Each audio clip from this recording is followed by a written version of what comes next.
Welcome you all to this session. And you all know that for last decade or so, astronomy and astrophysics is changing at a very fast pace.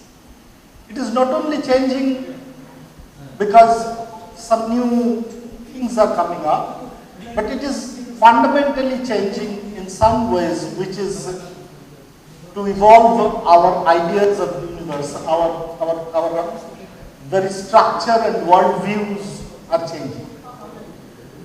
And while this is happening, for last 2-3 years you probably have seen that astronomy and astrophysics have quite often been recognized by the Nobel Prize awarding institution, Swedish Academy, and their importance, the works, why they are far-reaching, that has been established by the recognition of such works. So I thought that let me present you the case regarding these developments that has very recently happened in physics and astrophysics in particular. But while doing so, I'll stress upon one particular issue that is the subject of this year's Nobel Prize, but I'll also digress a little. I'll digress to some other things to establish one more point that is an objective of my talk here, to show you that astronomy and astrophysics is something which is a very technology driven and instrumentation driven subject. So here sometimes theories precede and the experiments follow. Sometimes some experiments are preceding their actual theoretical explanations. There is a lot that we do not know. There are a lot of things that we are yet to explore. The scale of it, the magnitude, the complexity of the problem, it's huge. And that is why I would like to establish through this presentation that we need to very carefully tread our path through development of very critical and extremely intricate technologies. Why and where do they matter? I'll come to it. The title that we have put is Where Nature Divides by Zero. If you go to the internet and search Einstein's statements on black hole, you will find out that this statement is everywhere. They all say that Einstein said black hole is where God divides by zero. But I have replaced it. I don't like the word God that much, and that's why I replaced it with nature. But do you think that this statement could have been given by Einstein? Is it true? Any suspicion or any reason for suspicion here? Could really Einstein talk like that? He could not. Definitely he did not. Why so? And that is where the first observation of physics comes. Look for the data and be skeptical. Einstein died in 1955 and the word black hole was coined in 1967 after 12 years of his death by John Wheeler. So no way Einstein could have mentioned black hole in this particular reference. It was not done by him. It was actually a comedian who, in presenting certain facts, told this line. People, they associated their fancy with it, and they thought that none other than Einstein would be the best possible person to attribute it to. So they said it, but it is not true. What is true? Very recently, this year's Nobel Prize has gone to one Professor Reinhard Genzel, and Professor Reinhard Genzel in April this year had given one lecture where he began with this statement that I am afraid to speak here because I think here everybody is an expert of the black hole. And then he smiled a little and he said, in fact, we all are experts of the black hole because we have all seen so many movies, we have all read so many popular science books, so we know everything about black hole. But that's not the fact. And then he came out to his actual point. He said, I would like to show you today what we do is something beyond that. It is not really the popular science and the popular cinema that can establish what a black hole is and what are the intricate points in it are. So we need to get into a little bit of detail, and I would like to impress upon that this is a fact. Well, here are some figures. I would like you to notice the figures. The first thing says 40,000 km per hour. Any idea what is this? 40,000 kilometers per hour. This is my request, since all of you are either physics graduates or physics postgraduates, you are going to take up perhaps physics as your career. So make a habit of identifying the data. You must intuitively understand what this stands for, what this can be close to. Look out for the meaning of it. What is the escape velocity on Earth? And pat comes the answer, 11.2 kilometers per second. How about it when converted to kilometers per hour? That's the figure, close to 40,000 kilometers per hour. This is what I call, that is why I wanted to mention all such things. This is what I call the observations we do not process. Quite often we look at things, but we don't realize. We don't take it into heart. We don't compare it with other data, other factors. When we learn that 11.2 kilometers is the escape velocity, we never compare it to the kind of velocities that we look around. What are the velocity of the car and how fast is it? Now you understand. You have seen a car moving at 100 kilometers per hour perhaps, maybe 150, that's too high. But well, if you need to go out of the gravity pool, then you have to move at this velocity, 40,000 kilometers per hour. And the next one, 3 million kilometers per second, velocity of light. This is the exact form, you know it, so you can immediately identify. And this one,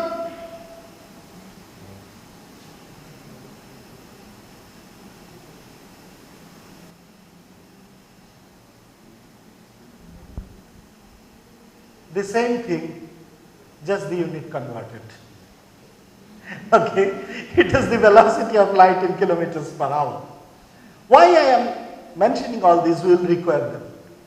And very interestingly, there is something 3 million kilometers per hour also. I will come to that later on. Just I mentioned now that there is something that would be important for us. Okay. With these, we take a long shot at the black hole. How would it be to look at the black hole? It is somewhat like standing on the precipice of Niagara and looking towards the hugely gushing water falling through a death distance and plunging into the deep gorge. It is exactly like that. What we feel that a black hole is something lurking there, and if we are close, it will suck us up. It will become a kind of vacuum and all. Let me tell you, it's not the case. And in fact, if the sun at all goes into some black hole form, we will not even know, excepting the fact that there will be no light. Can sun become a black hole? Why? Yes? It's because of its mass. But even then, if by definition, if conjecturally, we assume that sun can be converted into a black hole, what would be its radius? What kind of radius we are looking for? The whole mass of the sun needs to be packed within a few kilometers diameter, close to 3 kilometers. Okay? And that's something we call Schwarzschild radius. I'll come to that. But before we get into this, last year you all know there were two very important observations grouped. There were awarding of Nobel Prize to two very important works. One was the theoretical framework created by Peebles that gives us the framework of the universe, and I have represented it visually with the cosmic microwave background. Since you are all physics students, I will not get into the detail of it because I have to speak something else later on a little more. So I just initiate these things and then I will move over. And the second thing is regarding the discovery of 51 Pegasi, which is an exoplanet. And one more question, can you tell me, since this particular thing was discovered, this was the first exoplanet that ever registered, now how many exoplanets do we know about? Any idea how many exoplanets as of now we are looking forward to, or we know about confirmed way, in a confirmed way? About 4,000. So you can understand, it's a phenomenon that happened 2015, and by this period we know of 4,000 exoplanets. Such a beautiful technique and mechanism that he established. There are other mechanisms also, but this mechanism has been used for all of that. And the Nobel citation said the People's Award was given because for the origin of the universe and humanity is placed within it, shared the spotlight of Nobel Prize. I mean, for that these two prizes were distributed, and they shared this prize. So one was for theoretical discoveries in physical cosmology, and the other one was for the discovery of an exoplanet orbiting a solar type star, and that was the first one. And these are the people who got the Nobel Prize this year, and the persons are Professor Roger Penrose for the discovery that black hole formation is a robust prediction of the general theory of relativity. What does it mean? I will come to that. And two other persons, they fascinate me all the time, Professor Andrea Ghez and Professor Reinhard Genzel. I will discuss what is the importance of their work for the discovery of a supermassive compact object at the center of our galaxy.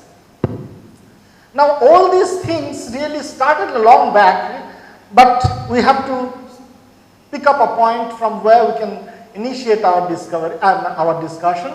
So I would like to start from this point when it was rather an accidental discovery. Two persons, Arno Penzias and Robert Wilson, they were working on an antenna called the horn antenna, and this horn antenna was very, very accurate, so that it can catch up all sorts of signals from around, and it was actually used to work with satellites and to catch up the radio waves.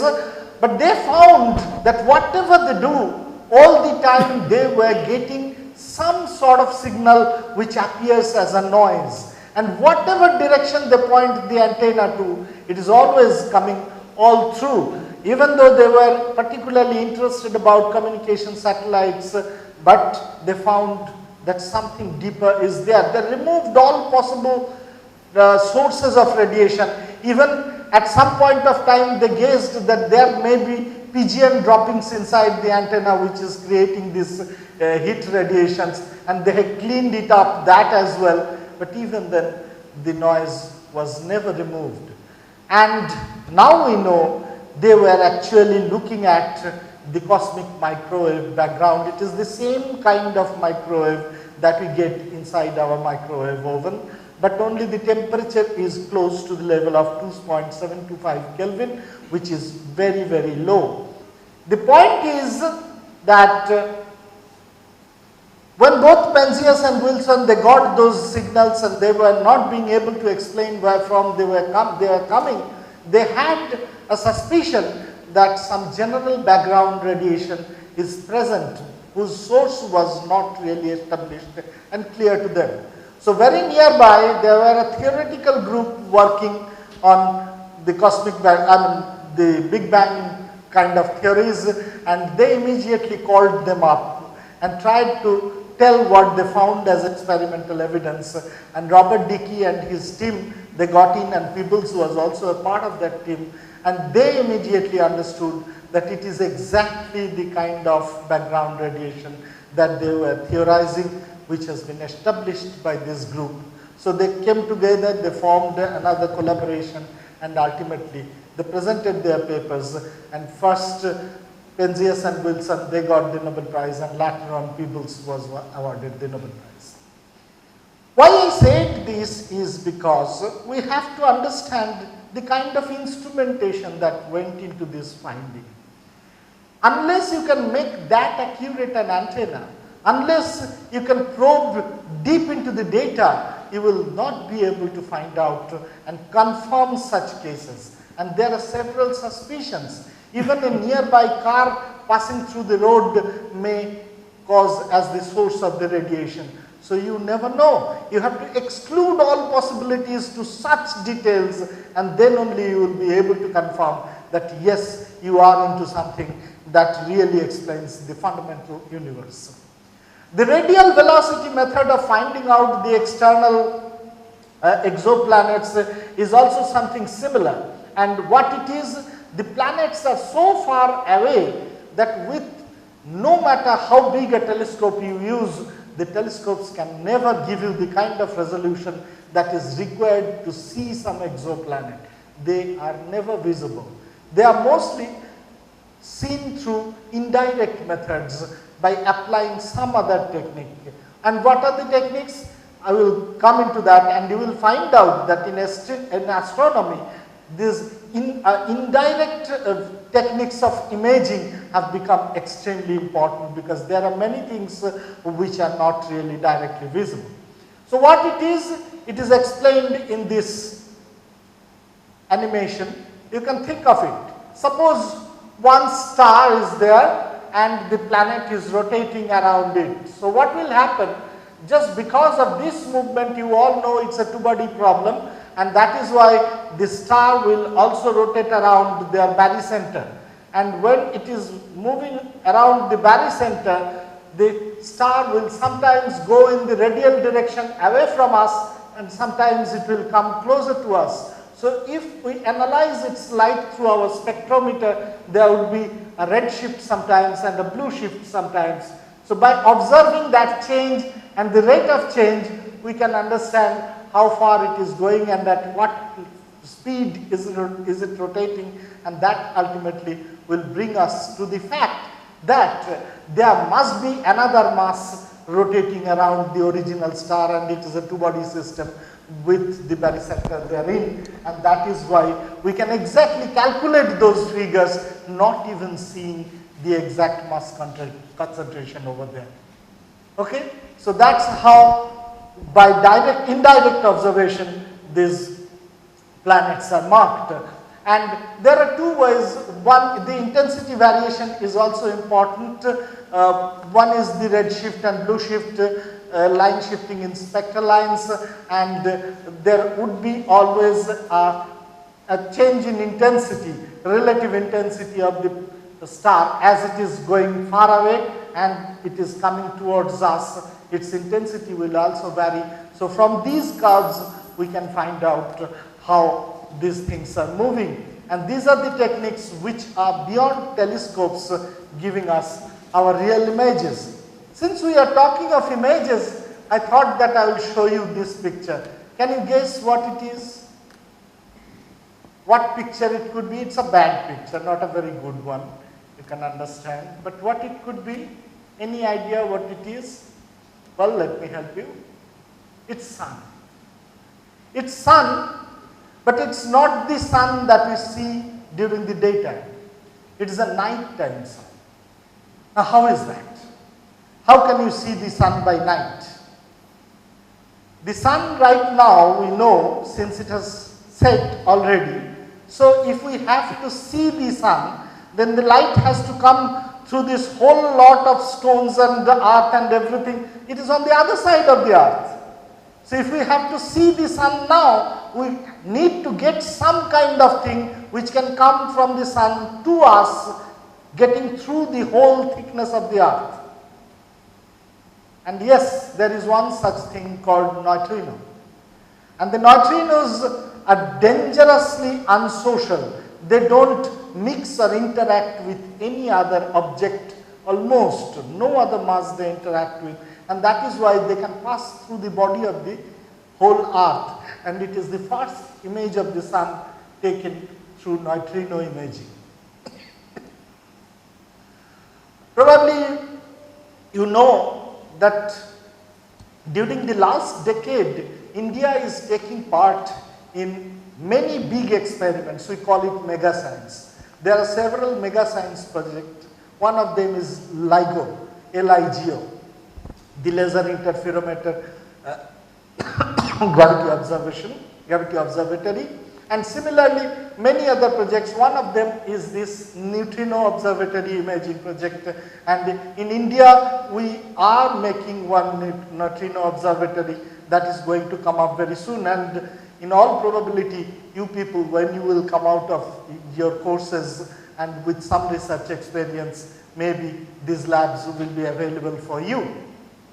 This is the inside of the Neutrino Observatory, and these observatories are established underground, because to catch up neutrino is a very, very difficult proposition, because they don't interact with anybody, and when we are stretching our hands like this, billion neutrinos are passing through it every second.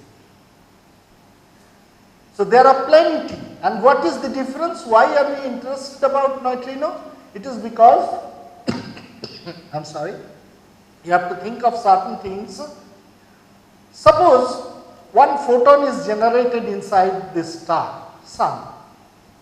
Now after the generation, it has to come to the surface of this star, and then only it can come to us. How long does it take for light to come to us from the sun? About 8 seconds. But the photon that is generated inside, that experiences multiple collisions, multiple changes before it can actually come to the surface. And that period is close to 30 to 40,000 years. So when we are receiving a photon on Earth from the sun, we are actually not getting the information that is immediate. It is not just 8 seconds old information. It's an information that is 40,000 8 seconds, 40,000 year 8 seconds. Okay? So compared to that, neutrino, since it doesn't interact with any other kind of matter, it can come very fast. So when the neutrino reaches us, it is immediate. So the information that we can extract out of the neutrino stream is very recent, and that is why our interest in neutrino. If the neutrino imaging gets popular and gets very easy, then we can in future see another form of astronomy in terms of neutrino imaging. And this is the whole structure that inside this mountain and underground that the neutrino observatories are developed. And there is something interesting about the neutrino observation. How is it actually done? It is full of water, and inside water, when the neutrinos get into the water body, they interact with them and they give out a particular type of radiation which moves faster than light. Acceptable? No, nothing can move faster than light. And that is why I deliberately said so, because you have to carefully mark these statements as a scientist. Nothing can move faster than light, yes, but faster than light moving into free space, in vacuum. But the same light, when it has to pass in another medium, its velocity will change. And there you can have radiation that will surpass that velocity. Well, so here we have given a kind of calculation. You can see that for water, the refractive index will become 1.33, so the velocity of light will come somewhat about this figure, 225 million. Okay? So then, out of this velocity, if we get the neutrinos interacting with the water molecules, then a radiation that we get is called Cherenkov radiation, and this Cherenkov radiation can be faster than light. Light in water, not the light in free space. Okay? And you can actually see Cherenkov radiation if you at all get any chance to get to any nuclear power plant. There you will find that the radiation rods, they are always stored under deep water, and around that water you will get a bluish radiation. I have seen it, and that is called Cherenkov radiation. There you can see the Cherenkov radiation. So this kind of Cherenkov radiations are used to detect neutrinos, and with the neutrinos we can create the image. Well, this image probably is known to you. You all know that last 10th April, the first black hole was imaged and photographed. But is it something like just train a camera and click and you are there? It's not that. Black holes cannot be photographed like that because they don't radiate or allow any light to come out. And what is this? You all know it. You have seen the film Interstellar, and this is the Gargantua, and that is the planet shown close to it. But this was an imagination, and this imagination I mentioned is because it is quite a good imagination, because in this project the person who actually framed these animations was a Nobel laureate physicist. It was Kip Thorne, and Kip Thorne got his Nobel Prize for working in the LIGO project. Now let us get back to our primary suppositions, because we want to get into a little more detail. It is always good to understand from the point of view of the escape velocity. We know that if we have a cannon and we throw some cannon upward, until and unless we can reach out to this velocity 11.2 kilometers per second, it will go up and come back, go up and come back. And if we can sufficiently well throw it away, the funny thing is important. So whether you throw a rocket or whether you throw a small piece of stone, that doesn't matter. Everything needs to be thrown at that velocity so that it can go out of the pull of the gravity. And by following it, if we throw it harder and harder to an extent so that we can throw with the speed of 300 million meters per second, it is definitely the velocity of light, it can go through. But if we can make the original mass bigger and bigger and bigger, and so big that the escape velocity will reach out to this value, then what will happen? Even that projectile cannot go out. That will come back. So, if the source from where you are throwing this cannon, if it is big enough, then you can have something where even the light is not permitted to go out. And in fact, it never happened first with Einstein. The first man to predict this thing was this man. His name was John Michell, and in 1700s he wrote a fabulous paper in which he exactly meant this possibility. He mentioned this possibility that if you can make your star bigger and bigger and bigger, and so much big that its escape velocity would be the velocity of light, then you can have a star that will be black. It is remarkable that in 1700s they had an idea that light has a finite velocity, and not only that, they could also guess that something of a black star is a possibility. But here is a catch point. Now Michel is a person whom we have largely forgotten.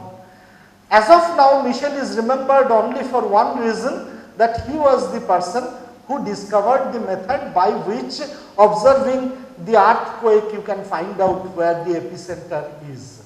So he was the person who actually could study the earth waves, and by studying them could decide where the epicenter is. That is his biggest work that we have remembered, but he was a very capable man. Another thing he did that we do not remember, he was very close to Newton and very close to Edmund Halley also. And let me tell you, I urge all of you to get into the detail of discovery of such things which Newton did, which Halley did, which Michel did, and if you study them you will find out that Newton could not be Newton without Edmund Halley. It was actually Edmund Halley's patronage and energization that, with a lot of hesitation, Newton ultimately published Principia. And it could never be possible unless and until Edmund Halley would have given him the problem of finding out the orbit for the comet that he observed. Well, anyway, when Newton published his work and people came to know about it, Michel also studied it, and Michel immediately got a few ideas which are remarkable. He thought that if the gravitation can be measured, the gravitational attraction between two objects can be measured, that can give us the exact idea of what is the central force system that are running a two-body problem or even a three-body problem system. What is the driving force behind that? And that is why he wanted to actually measure and determine the value of G, the universal gravitational constant. And he designed one torsion balance with which you can measure it. You can measure the gravitational constant. And you know that it was measured, but you all know that it was measured by Cavendish. It's called Cavendish's experiment and Cavendish's torsion balance with which the capital G was measured. But actually it was designed by Michel, but Michel died immediately after. And after designing it, he got so ill, he understood that he will not be able to perform the experiment. So he transferred the device to his close friend Cavendish and requested him to perform the experiment. But is it only that Cavendish performed the experiment? Not that. Cavendish understood that in Michel's device there is a need for increasing and enhancing the accuracy, and that is why he changed the device to make it much more sensitive and accurate, and ultimately the Cavendish experiment could happen and they could determine the value of G. But at the same time, Michel was the person who also understood that binary star systems are very important in astronomy and astrophysical situation. Because if you study the binary system and if you can actually determine the change of their intensities, then with the help of that you can also determine how far they are, how are they moving out, and these are all the techniques that we use today. And he was the person who tried to find out the binary star systems that later on became so important. But here is one thing, while talking about the black star, they assumed one thing, and Michel and later on independently even Laplace could come to some similar situations, some similar conclusion, but they assumed that light is affected by gravity. Otherwise, how can gravity pull up something which is moving at the speed of light or which is actually light? But why did they think so? Because they were thinking within the framework of Newtonian mechanics, and at that time corpuscular theory of light was in vogue, and that is why they all thought that light are made of particles which are influenced by gravity. So Michel thought of the black star, not quite right, and it took several years, in fact centuries, to come to the actual point of view of the gravity, which could only be established by Einstein. So the dark star or the black star that Michel thought about was not the real thing, but it needed certain developments. And that brings us back to 1915 when Einstein proposed the general theory of relativity. Where was the difference? The difference was Newton proposed that if two bodies are together, one is always attracting the other and it is acting at a distance. So whatever is the case, you will always feel there is a tug between these two. There is an invisible attraction always working between them. But Einstein changed this whole scenario. Einstein discussed it in a way as if the whole space-time is somewhat like a railway track. Suppose the train is moving on the railway track. What is happening? The track is telling the train to move in a particular fashion because that is the framework that is laid out for the train. And on the contrary, at the same time, the train has to exactly follow that path. So Einstein says space and time are laying out the framework wherein the space is telling how the object should move and the object is distorting the space accordingly, and that decides the whole dynamics of this equation. So in this pattern, in this structure, there is no need for action at a distance. It is actually a geometric problem in Einstein's presentation. And Einstein also calculated the movements under such conditions and situations, and we know that immediately after Einstein's development, we got one person in 1916, his name was Schwarzschild, and he was a person who was deployed in the army, and his job was to calculate the path of the projectiles. He was an artillery expert there. But his interaction with Einstein happened because he was on leave and came from the warfield to his home and listened to certain lectures of Einstein. He was a physicist as well, and he was so influenced, so impressed that immediately after returning to his war trench, sitting at the war trench itself, Einstein thought that his equations are so difficult you cannot have a direct solution of such equations. But Schwarzschild actually solved it, and he got a solution which is a general solution of Einstein's equation. And as a result, he showed that if you follow the general theory of relativity, then there is an inevitable condition that there can be objects from which light cannot escape. So it came to a point when, as theoretical interest, actually the black holes were there. This is an image from Schwarzschild's paper where he shows that the gravity will pull down everything to such a case.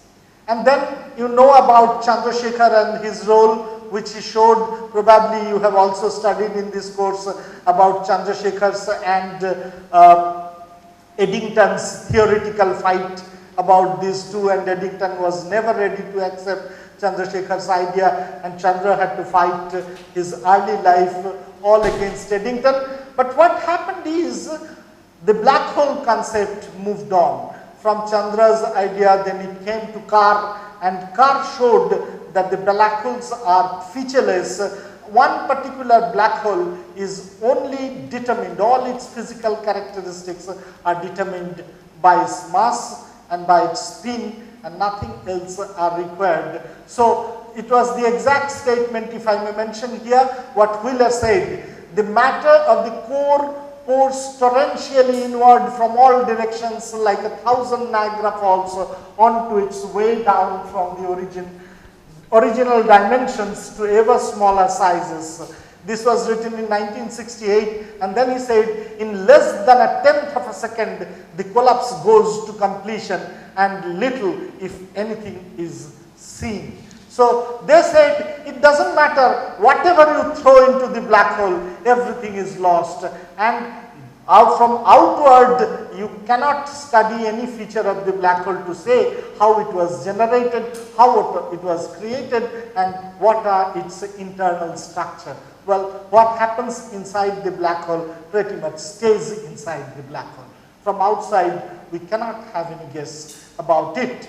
But this will also change a little later on with more theories. And here comes Roger Penrose. We know that Roger Penrose has been awarded the Nobel Prize, but what did he really do? Even before Roger Penrose was into the field, it was established by the work of Chandra and Carr and subsequent people that yes, black holes exist. But Roger Penrose got interested about the black holes by listening to certain lectures, and he mathematically studied the whole procedure to find out if Einstein's general theory of relativity is accepted prima facie without any challenge, then could it happen that the singularity, which nobody likes, physicists do not like singularity, if something goes to infinity, then the physicists feel very uncomfortable and they think that there is some problem with their theory, it is bound to fail somewhere. So down the line, is it inevitable that if some masses collapse to a certain level, then definitely there would be a singularity?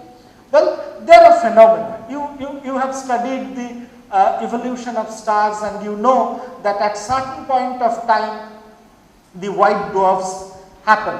And when the white dwarfs happen, it is actually the degeneracy force that balances the force of gravity and doesn't allow this star to collapse any further.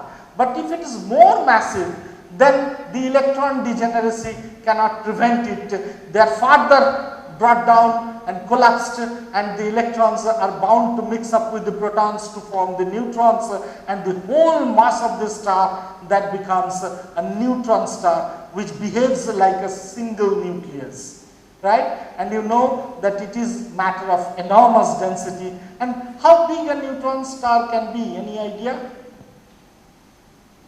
A neutron star can be more or less of the size of a city.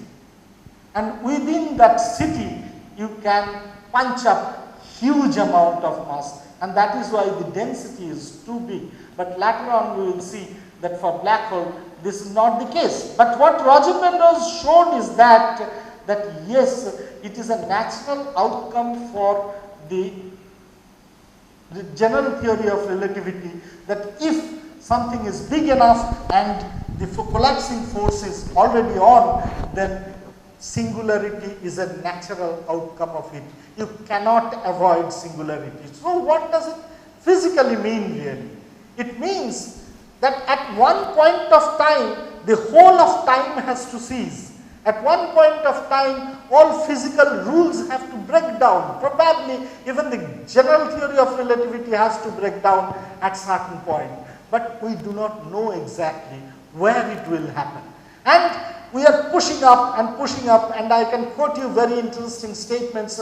Our objective is to experimentally go to as close as to the event horizon of a star, and to get, if possible, inside it. We do not have any known way how to get inside the event horizon, but even up to the event horizon, as close as to the event horizon, and find out whether Einstein is still valid, or whether the Einstein's equations are still being able to describe the dynamics over there. And very interesting statements were issued by the famous physicists, and one of them, Shep Doelman, when he was recently asked about it, and he was asked whether he thinks that Einstein can fail at some point of time, going closer and closer to the event horizon of a black hole. He said, not a very good idea to challenge this man, he's a very smart guy.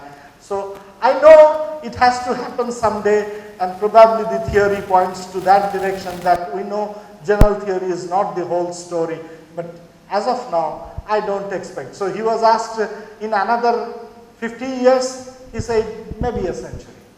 So that's it, and that is the condition. But still, that is what Roger Penrose did, and he created a theorem along with Stephen Hawking, which is called incompleteness of geodesic theory. It's a very mathematical one, so I'm not getting into the detail of it, but if you study it independently, you will be able to understand it somewhat, that even topology is used into the deductions of this subject, wherein he showed that you cannot avoid the singularity at all. The singularity always must be a general outcome of it. Just a little, let us listen to them. Black holes are the most exotic and extreme manifestation of Einstein's theory of gravity, general relativity. It's when matter gets This is the man I was talking about, Shep Doelman. The force of gravity prevents even light from escaping. They are quite literally what you think of when you hear the word black hole, something into which stuff goes and never returns. Once that passes the event horizon, that point of no return, it's gone from our universe forever. Everything is locked inside a black hole and nothing can escape, so we don't get any information from within this very compact object. This is a That simulation. even time slows down and comes to a standstill at the edge of a black hole. That's one of the weirdest and most exotic objects we can imagine. Black holes are also the engines that power the most extreme events in astronomy. We know they sit at the hearts of galaxies, and they drive how those galaxies grow and how those galaxies die. They swallow gas and stars up. Enigmatic and mysterious objects that live at the boundary between. Well, we can stop here and proceed. What I wanted to mean is their statement. The statement is that number one, black holes are extreme events, extreme objects, very, very massive, and they can guzzle out huge amount of energy, because when they are present all around them, the gases will rush and they will move into a very high speed, and that will create further secondary radiations, and these radiations are mostly generated through perpendicular directions, and what you could see that those are the things that we could observe. When did we observe them? It started somewhere in the 1960s, latter part of the 1960s, when things called quasars are registered by the astronomers. And they could find out that there are objects in the sky whose intensities were calculated. It was found that their intensities are 1,000 times more than the intensity of all the stars in our galaxy. It is much more intense light that they are producing, and there was no explanation. Firstly, we never knew that such things exist in the sky which are so far away but yet so bright. So these quasars were studied later on, and from their study we could understand that they are actually the galactic centers of very far away galaxies. And in those galaxies and galactic centers, just because huge amount of gases are pouring in from around and they are moving out at velocities which are very close to the velocity of light, their radiations that are coming out from it is giving out such a strong radiation. And that is why those galactic centers were appearing so bright. And this is the beginning when people started thinking about supermassive black holes powering the movement of the galaxy. Every possible galaxy probably had one such supermassive black hole at the center. And we also guessed that it must be there in our galaxy as well. But the point is, can we have a measurement? Can we actually see it? What would be the way? If it is a black hole, then there is no chance of radiation coming out of it. So what would be the possibility of finding it out? Can we actually measure the radiations that are coming out from the movement of the gases all around? Can we see some other objects moving around the galactic center? The point is, if you really look at the galactic center, you will find out there are certain difficulties. Well, this is the galactic center. It is in Sagittarius, and if you consider the Sagittarius to be a teapot, then the teapot is pouring directly into the galactic center. So that is where the galactic center is. But if you look at the galactic center, what do we find? We find a black patch, isn't it? Why is it so black? Is there no radiation at all? On the contrary, if you find out the region close by, you can see it's a very bright region. That is how the astronomical images are to be read. From that intensity you can understand, since it is the center of the galaxy, in all galactic images you can find out a galactic bulge at the center. So that is where the maximum concentration of the stars are. Hence it is most intense. It is somewhat like, you can understand it through an example. It is somewhat like listening to music. Suppose if you can listen to a music piece by piece, piecemeal, one piece of the frequency you are hearing at, and then you can hear another piece of frequency, you cannot identify what song it is. But once you get more and more data, very soon you will understand what the song it is. I will give you an example, and I will try to find out try to show you that it is possible. Let us see. We are playing out the music first discretely, and then more and more of the data points included into it. So let us see how it happens.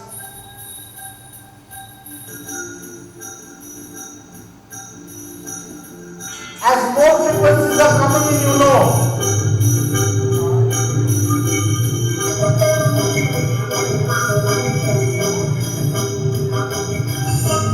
Then at one point of time, probably you can also identify this arc.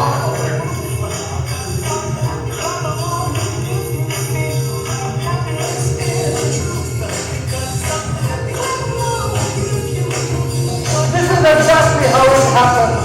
More and more points coming and the actual feature gets clearer and clearer. That is how the black hole was imaged.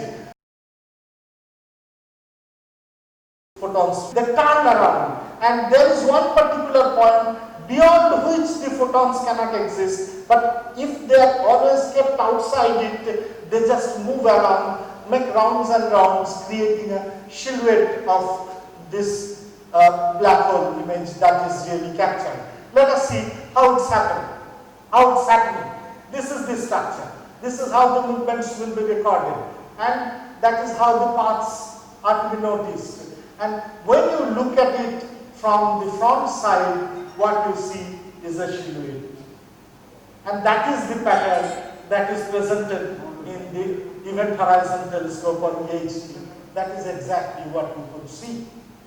It is very close to the simulations, it is very close to the photon spheres, and this is the identification of it.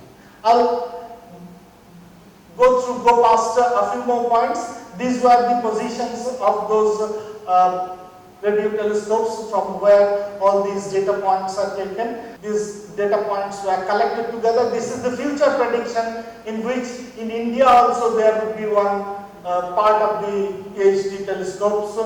Very soon it will come up, and that is the schematics how they are taken with the help of this data and the atomic clocks, very accurate atomic clocks. They are taken together, and one particular observatory is at the South Pole, and it takes 6 months to fetch that data, which can exposing their faces to the object, and more clear picture will emerge out. Just a minute, I'm sorry. Let us get into that, how these images are formed. See, as the Earth is rotating, more and more telescopes are coming into view, and more data points are being constructed, and the simulation that was gauged, that is getting a clearer picture, and the original picture is coming out.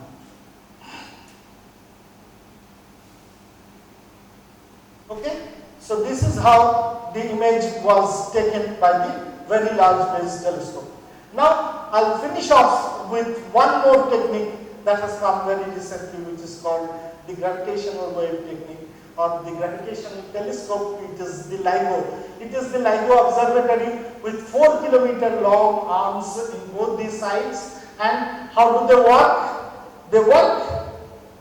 They are actually an interferometer. You are all familiar with interferometer. So the laser is pushed down this length, and they get reflected from the mirrors there, and they come back. And what do we expect from them? We expect that if two of the massive black holes or the neutron stars, they are rotating around themselves and they are coming closer and closer, something catastrophic is expected, they may collide in such a situation, and we expect that the space-time around them will be wrinkled up so much that it will create a wave, that wave will be transformed. So there would be movements in the stretching and constrictions of these mirrors, which ultimately can result into a change in interference pattern. And with the measurement of that pattern, we can reconstruct these masses, these movements. And how is that possible? I'll just give you a small example. You can see what it is. This is the first data that was recorded by the LIGO interferometer. And what is that? You can see it's a banana. The data that is recorded is a banana. Now why there are two? There are two of them because suppose you have one such interferometer and you have a very small data recorded into it. What is the type of data that you are looking at? It is actually a disturbance which exists for about 20 seconds or so. And how is that? The gravitational wave also has got frequency. The way light wave can vary over frequency. The same way gravitational waves also vary over frequency. And the frequency range that we can currently measure with our LIGO interferometers, they are somewhat about, say, 20 Hz to 700 Hz. In between, this is the frequency that we can measure in gravitational waves. And gravitational waves are not sound waves, are not light waves. But if we pretend it as if it is a sound wave, then we can convert it, because the frequency range is close to the frequency range of the sound waves. You can understand 20 Hz to 700 Hz is heard the sound, and how it brought about a huge change in their mind, and they were so happy that some of them actually wept.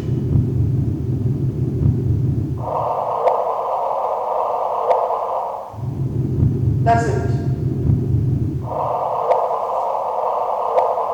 Look out for the slightest chart at the end. Well, I'll play it once again. So please look out for that one. And scientists were so happy just listening to it.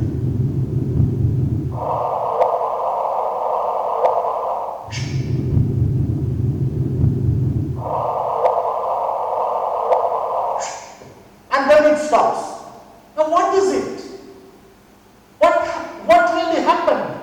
It was actually two black holes rotating around each other. They came closer. The frequency changed.